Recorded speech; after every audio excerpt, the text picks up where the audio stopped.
Okay, so imagine a world that feels less like your everyday life and more like a high-stakes philosophical thriller. That's exactly the world we're diving into today. Our guide is a man named Arun Dev, and he's trying to navigate a landscape where power isn't just about money or force, it's about performance. Every single interaction, every institution, it's all just a stage. And this line right here, this is the thought that's just eating at him as he looks out over this city of glass and steel. It's that nagging feeling that none of this is quite real. You know, like it's all just an incredibly detailed, high-budget production. We're dropped right into the core theme, that blurry line between what's real and what's an illusion. And here's the thing, this isn't your typical good versus evil story. Not at all. It really boils down to this one question. We're looking at a clash between performance and authenticity. I mean, if you know for a fact that everyone around you is wearing a mask, what does it even mean to be sincere anymore? That's the dilemma that's going to drive this whole story. So, let's pull back the curtain on the first stage. This is the one we'd all recognize, right? The world of official titles, of quarterly reports. This is the theater of legitimate power, and our protagonist has a name for it: the Tower of Polite Lies. The main setting for this first act is a corporation called AION Global Holdings. Just picture it: polished boardrooms, expensive suits, the whole shebang. It's the structured, civilized world where everything is supposedly governed by logic and law, and their big motto is, time is the only commodity.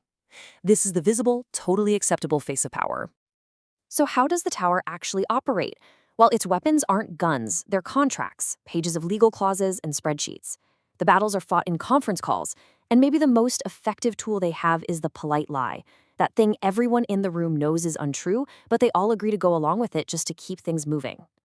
This question from the big boss himself, Chairman von Haller, man, it just says everything, doesn't it? It perfectly captures the tower's deepest obsession. It's not just about profit. It is all about control. It's about making sure every single variable is accounted for, that every asset and every person can be managed. But as you can probably guess, underneath the polished floors of the tower, another stage is being set. This is the second layer of power, the world that operates in the shadows, cleaning up all the messes that those polite lies can't hide. Welcome to the theater of accidents. And this is how you get your invitation. It's not a formal email, nope. It's a vibrating black phone with no caller ID, just a single urgent command on the screen. This is how a run gets pulled from the main stage of the tower and into the wings, where the real stagehands operate. So what is this theater? Think of it as the hidden machinery of the world.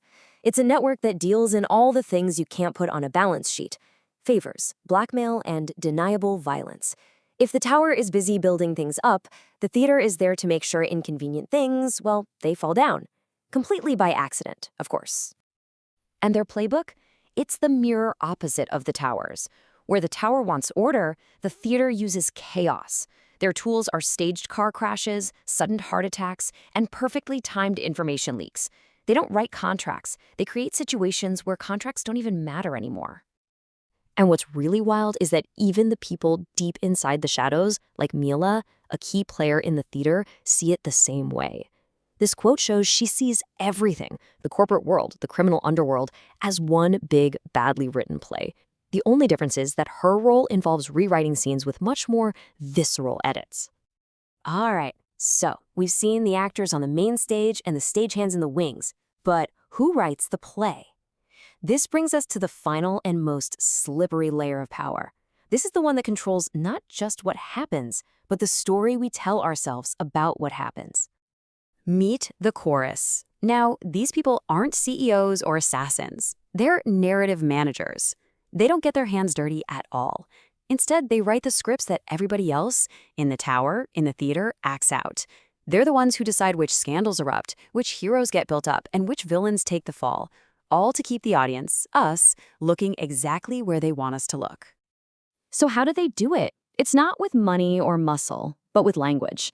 They come up with phrases like ritualized transparency, which is when a company admits to a tiny crime to hide a massive one. They engineer sacrificial disclosures, where one executive gets fired to save the entire system. They don't just react to outrage, they create and manage the outrage cycle itself. This right here is their entire philosophy in a nutshell, coming from their chief theorist, Dr. Capel. For the chorus, stories aren't just reflections of reality. No, they are tools used to create reality. True power isn't holding the gun. It's writing the story that makes everyone agree that pulling the trigger was the only logical thing to do. So let's just put this all together for a second. You have the tower, which wants control and uses capital and contracts to get it. Then you have the theater, seeking leverage through chaos and accidents. And above them all, you have the chorus, controlling the entire narrative with language and scapegoats. 3 factions, 3 totally different weapons, but they're all just part of the same grand performance. So where does all this leave our guy Arun? Well, he's not just an actor blindly reading his lines anymore. He's seen what goes on backstage, he's met the playwrights, and now he has to decide what role he's actually going to play in all of this. I mean, he is caught in the ultimate crossfire. Every move he makes is on one of these stages, and a lot of the time, it's on all 3 at once. The central conflict becomes this deeply personal problem for him. How do you act when you know the entire world is a setup? And that's when he starts getting haunted by this new, terrifying question. He realizes that every single player, from the chairman in his high-rise to the assassin in the alley, believes their mask is necessary to protect something fragile underneath. But what if? What if there's nothing there? What if it's just masks all the way down? And this is where the story kind of turns the camera around on us. Arun starts asking the bigger question, one that goes beyond just him and his situation. Who actually profits from all of us agreeing to keep playing these roles? Who benefits from us just accepting that this elaborate, often brutal performance is just the way things are? Which all leads to the ultimate question of this whole story.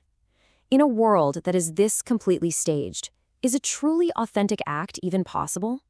Can anyone write a new scene, a whole new play, where the masks finally come off? Or is that just another role to play?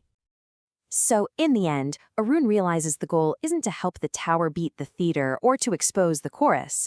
The real struggle is internal. It's about figuring out how to act with some kind of integrity when you are fully, painfully aware that you're standing on a stage.